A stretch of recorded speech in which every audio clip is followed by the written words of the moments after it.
Got some chocolate in my teeth. Dark chocolate. Healthier.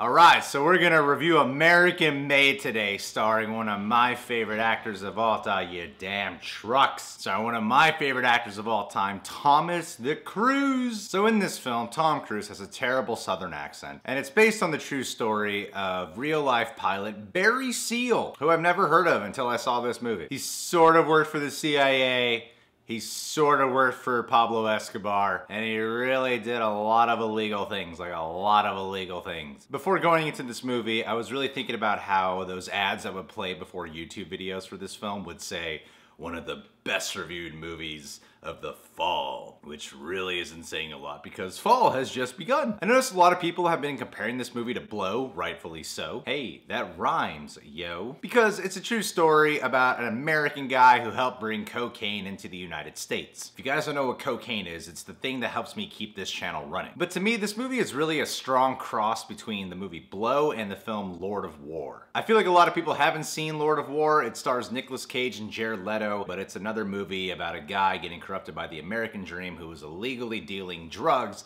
to African warlords. And that film is amazing, by the way. Go watch it. And there's a lot of movies about the corruption of the American dream that involves a good-hearted man with a lot of financial struggles, then gets involved in this drug business or illegal gun business. This movie has both, with a lot of stylized narration techniques. Films like Blow, Lord of War, War Dogs, which are all films that are clearly inspired by better-made Scorsese films, such as Goodfellas, Casino, and Wolf of Wall Street. Well, Wolf of Wall Street came later, after a lot of those movies, whatever. And this movie definitely falls under the category of those kind of films, with some stuff being its own thing. And the main appeal of what made this movie enjoyable is Thomas the Cruise Ship. And yeah, man, he really does do a terrible southern accent. I don't think I could even tell on the trailer that he was attempting one. It got to a point where I was like, why even try? No, man, you just can't do it. But beyond the accent though, beyond the accent, his performance is still wonderful. The charisma and the heart of his performance is what really carries this film. And he's pretty funny in it too. And it's one of those films that requires an actor to provide a really interesting narration voiceover. And he does that very well. And there's some other pretty good performances in here too. Domhnall Gleeson, he plays the man who initially recruits Barry Seal, starts him on this path, and he's great at that like charismatic yet suspicious behavior. Sarah Wright plays Barry Seal's hot wife, and I really believed the chemistry she had with Tom Cruise, and I thought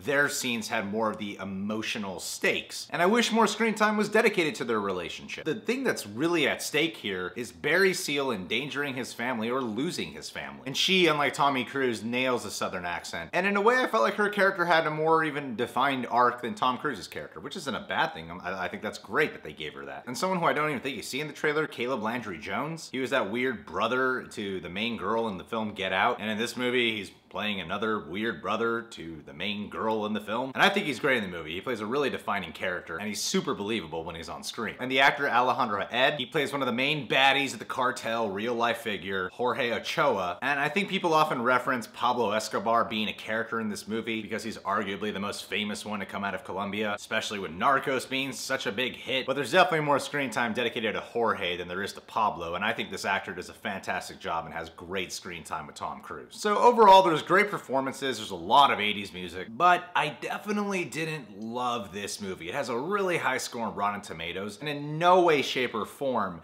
do I hate this movie, or I wouldn't even say I dislike this movie. I just really think it's the definition of an okay film. Like, I think it's a great film to watch to kill some time, or if you want to just catch up on some more Tom Cruise filmography. And even though there's some like dangerous scene sequences, I think that it's actually one of those films I would turn on while I'm flying on a plane. My main issue with this movie is the dramatic weight, the stakes, the conflicts.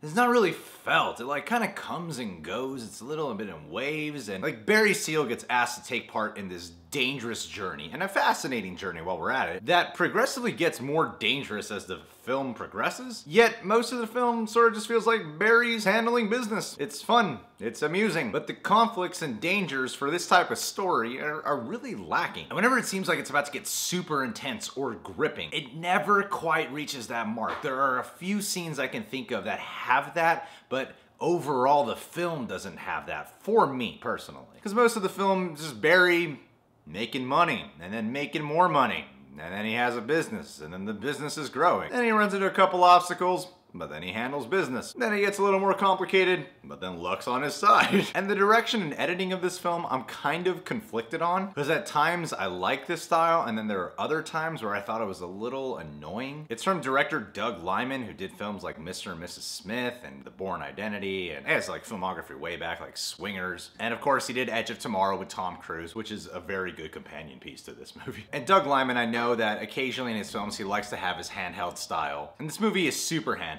I get it. It's a true story, and usually handheld equals making the audience feel like it's realistic. But the film has this like weird shifting and editing between handheld realism and superimposing close-ups, and then random super stylish shit with clever angles and crash zooms and pullbacks. Then it feels real, and then suddenly there's like cool narration tricks and editing graphics. It can just feel a little choppy and a little uneven. And because it's a biopic of this dude's like crazy adventure into corruption and, you know, overall good luck he had while being in this corruption business, it covers a lot of things. And oftentimes with movies like this, I tend to feel this way. Sometimes it can feel rushed. And then there's scenes where it's like, it's not rushed, but like let the scene sink in a little bit or slow it down just a tad. I mean, don't get me wrong, I was always interested. I just wasn't ever fully pulled in. The film is a lot more of interesting things happening with Tom Cruise giving an entertaining performance, watching him get away with a lot of crazy shit. And it doesn't feel like till after midway of Act 2 when some intensity of the situations really start to be felt. I mean, that's really all I can say about this film. It's interesting, it's enjoyable, and overall entertaining. But unlike films that it's similar to, like Blow or War Dog, or Goodfellas, those films are very similar in style and storytelling to this movie. Because those films are also interesting, enjoyable, and entertaining, but those movies had qualities that I didn't feel this film really possessed, such as gripping, engaging, and emotional. I mean, one thing I did like about this film that I felt made it stand out a little bit more is that while its structure is a little bit predictable, you know, the rise and the fall, it's like how it goes with any of these corruption types of movies. There's some cliches I felt it steered away from. I don't ever feel like this movie gave in to having Barry Seal be a man who just loses sight of everything that he really values, loses his heart, his humanity, his soul in the process. Like when this film starts out, you can see he's a working pilot who just really loves his wife and children, and I like that aspect. I feel like a lot of the time, it's a guy who maybe has a girlfriend or he's single, and then along the way of gathering riches, he finally gets a woman, and then he goes down this path. Here it starts off where he's just a dude who already has a family that he really loves, and he's already a really good guy. And he never seems to lose that heart. He just wants to be successful and provide for his family and spoil them a little bit. What man wouldn't want to do that? So Barry's never portrayed as a man turned into a bad guy. Because even though he deals with bad people, the film never got to a point for me where I'm like, Barry Seal was a bad dude. If I were to recommend it, I would say it's worth checking out when it's on Blu-ray or waiting for a streaming service or waiting for it to be on an airplane the next time you're flying, because its lack of strong emotional engagement detracts a lot of what could have made this film a powerful, entertaining experience. I mean, two people fell asleep behind me, right behind me, at a 7 p.m. showing. I mean, I know it's nighttime, but it's not that late.